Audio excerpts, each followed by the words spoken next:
Greetings and salutations in service to the one I am, Amber Dawn Star, practical mystic, energetic activist, and for over 35 years, master breathologist. Welcome back to my community and my channel and my 29 subscribers. Yay! Thank you all so much for sharing and liking, and some of you have even commented, which really touches me deeply. I so appreciate it.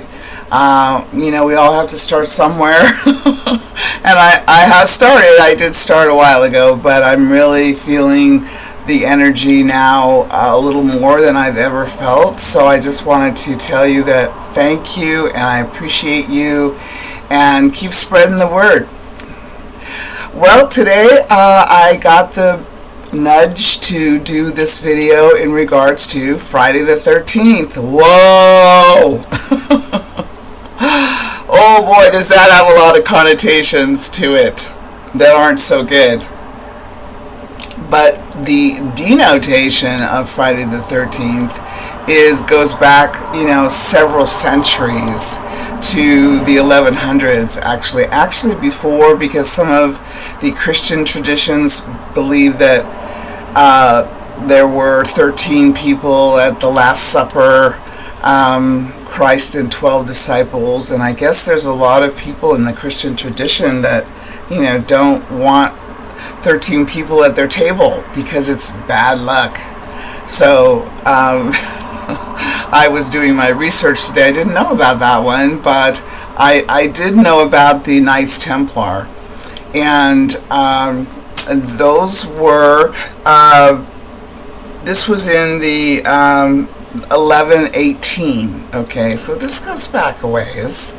And they were basically knights that founded this foundation of taking care of people, protecting people on their way to the Holy Land.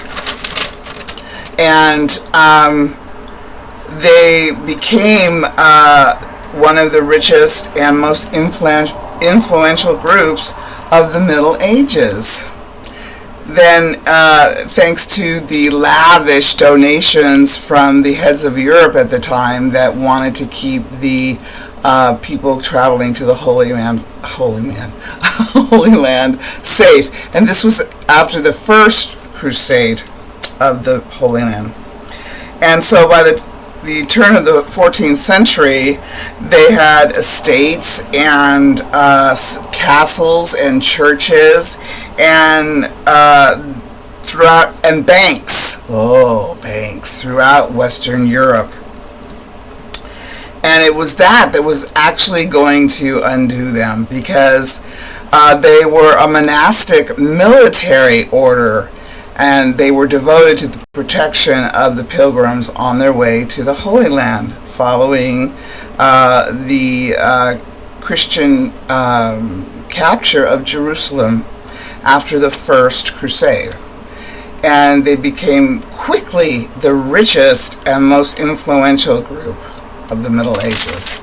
Well, I guess there was a king at the time, King Philip of France, that didn't like that idea. He did not like the idea that these knights had all this power and all the money. Oh, the money. So he decided on Friday the 13th, which happened to be at that time October 13th, that this was in 1118 it started, and it ended in 1307. So he decided that he was going to send in the military and his military and capture the Knights Templar and put them in prison and torture them. That was huge in the whole gathering of the knights.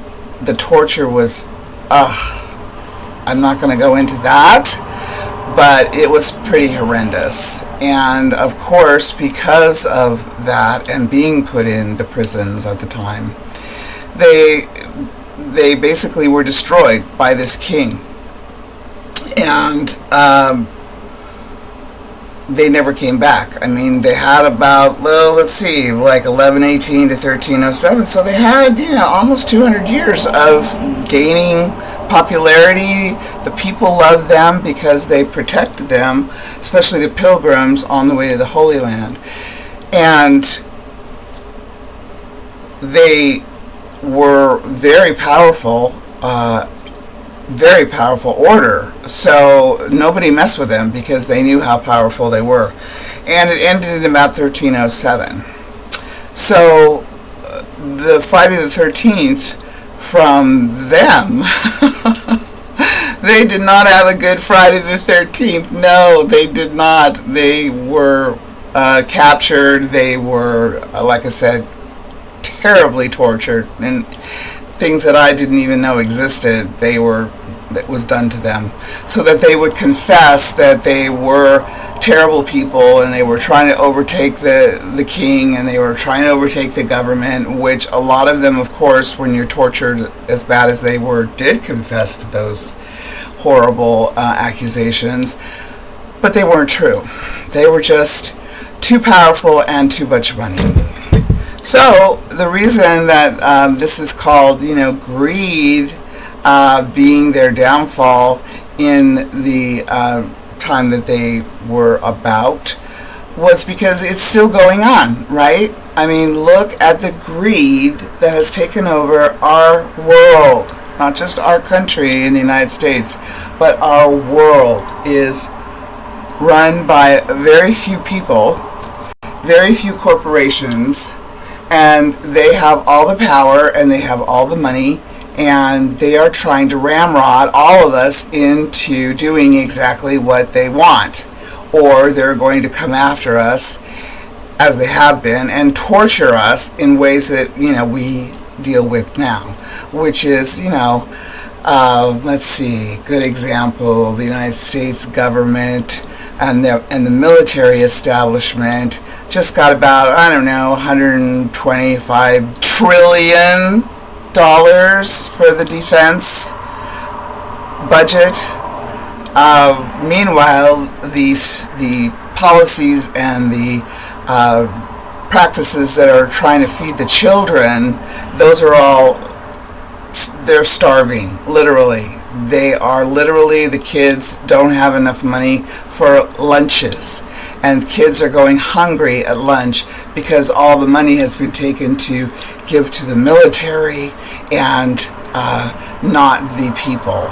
So we are experiencing the same greed on a larger scale. Obviously, they didn't know about millions and trillions of dollars then. And it's, I don't know even what's after trillion. But, that's the greed that we are dealing with on this planet right now. It is 444. That is an angel number. Please take a moment, and if you have a mantra, say it. I always do this when it is numbers like that, especially 444 or 1111. I have a lot of them, and I'm just going to say mine right now. And that is, I am now love and light's embodied, sovereign, crystalline presence. That's what I do as many times a day as I can think of. If you have your own, please say it right now. That is an energy that goes out to your angels, your guides, and allows you to come in alignment with them. Of course, and your breath. So, do that every day when you think of it. 1111, 444, 333, 222. Any combination. And see, it's done. It's all done. So if you can get into the habit of doing that, that will help raise your own frequency. So greed, back to greed, is at the bottom of horrific abuses of power. And that was one example, of course, right now we're experiencing in our own country and around the world, not just in our country, greed at its ugliest. When kids are starving to death on the other side of the world, and some kids starving here in America because they won't give them money for lunch programs. What? That's greed to its nth degree.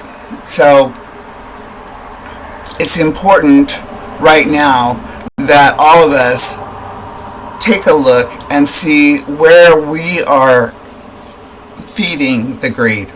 Where in your life are you greedy? Where is it about you, and not sharing what you have with others? And it doesn't have to be a lot, but your time, your energy, as well as your money is also part of this. Also, I found out that did you know that Tupac Shakur died on Friday the 13th? I did not know that. And that a cyclone, Tupac was September of 96, and in November of 1970, 300,000 people in Bangladesh were killed by a cyclone that landed there. And in 1940, Germans bombed Buckingham Palace. I didn't know that. So see, a lot of greed, right? Well, except for, the cyclone. But, the cyclone took out. That was a pretty greedy cyclone, wasn't it? 300,000 people in one cyclone? Yikes. So I just want to take this time, not a long one today. I hope there's enough light. I hope you can see me. Oh wait, let me turn on that light. Oh, it is on. Okay, well.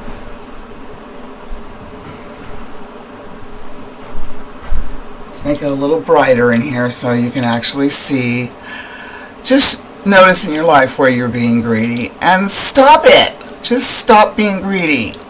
You're supposed to tithe 10% and probably 20% of your income now to wherever you can, so that you're part of the solution and not part of the problem. So if you can do that, that will help move the energy off of greed and into people's hearts and their consciousness and their alignment. Your breath, most important, through your heart, through your third crown. So, see where you've been greedy in your life and stop being greedy in your life. And give back, whatever it is, if it's money, if it's time, if it's energy. Give something back, please. That will help all of us because, of course, we're all connected. Okay? Just a quickie today. Just thought I'd throw it out there just to, a little history lesson. Yikes. Yeah. So, greed behind the idea of Friday the 13th and the superstition of Friday the 13th. So see where you're greedy. Stop being greedy. Start giving back to yourself, to others that you care about, and to all that is. And we will hopefully move out of this within the next 2,000 years of the Aquarian age. Okay? All right. Thank you. Om Namah Shivaya. In Lakach. Namaste. El Kalimum. Have a wonderful rest of your Friday the 13th, and I will be back soon. All right. Thank you so much for joining me again today. And my new subscribers, and keep liking and subscribing and commenting. Okay? Thank you. Bye for now.